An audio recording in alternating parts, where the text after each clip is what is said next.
A study dropped today. And I need you to hear this because it confirms something that a lot of us already knew in our gut. But now we have the numbers to prove it. The study is called Ambition Without Access. It was put out by the Julian Bond Institute, which is part of the Center for Responsible Lending.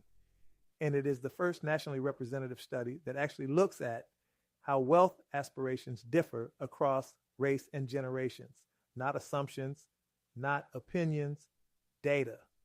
And here's what it found. Young Black and Hispanic Americans want to own homes at rates equal to or greater than their white peers. They want to start businesses at rates equal to or greater than their white peers.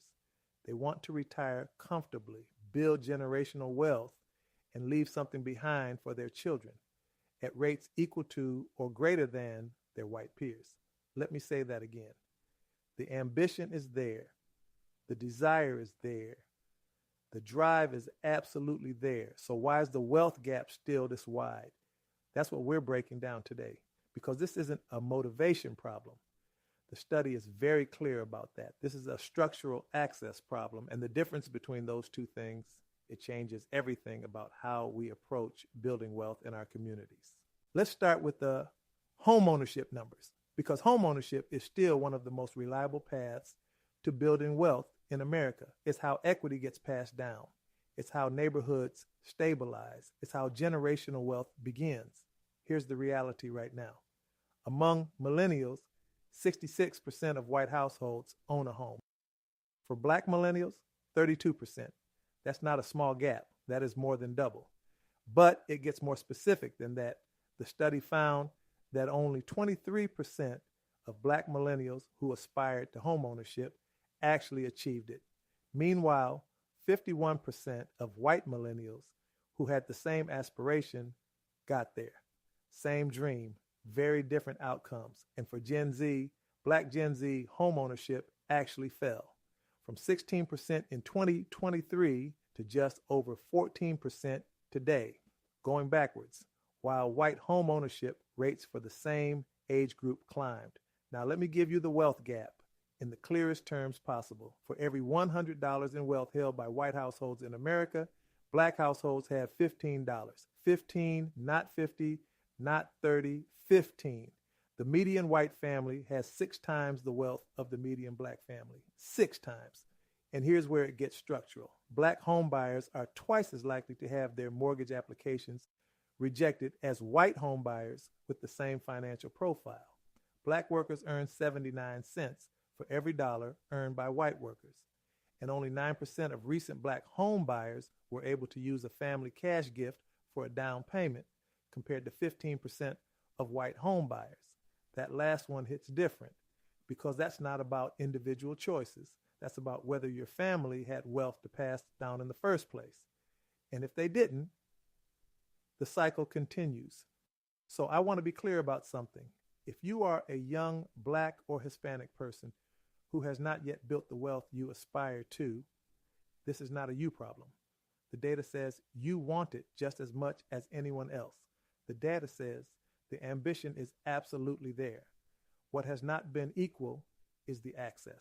But here's what I also know to be true. Understanding the system is the first step to working within it and around it, because we cannot wait for the system to fix itself. We have to be strategic, we have to be intentional, and we have to be educated in ways previous generations were not. So let me give you 3 things you can start doing right now, regardless of where you are financially. The first one, stop treating home ownership like it is out of reach and start treating it like a research project. Most people who do not own homes have never actually sat down and mapped out what it would take for them specifically, not in theory, for them. What credit score do they need? What down payment assistance programs exist in their state? What first-time buyer programs are available? This information exists. It is just not handed to us the way it is handed to others. So we have to go get it. The second thing, start building assets before you feel ready. Most people wait until they feel financially stable to start investing. But that waiting, that is exactly what widens the gap. Even $50 a month in an index fund started at 25 is worth more than $500 a month started at 40. Compound interest does not care about your feelings. It cares about time. And time is the one thing you cannot get back. The third thing, and this one is the most important. Get around people who are doing what you want to do, not just online, in real life, in real communities, because the data is very clear that access is the problem. And access often comes through relationships, through being in the right rooms, through having someone who has already navigated the system show you the way.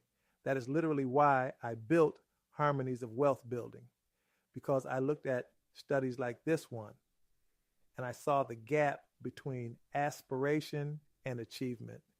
And I knew the missing piece was not information alone. It was community. It was mentorship. It was having a space where you could ask the real questions without judgment and get real answers from people who have been where you are. If this video resonated with you, if you saw yourself somewhere in these numbers, I want to invite you to learn more. Go to harmoniesofwealthbuilding.com, because the ambition you already have, it deserves the access to match it. The study confirmed what we already knew. The desire is there. Now let us build the path to make it real. Do not forget to subscribe, because every week we are going to keep having these conversations, the ones that actually matter. See you next time.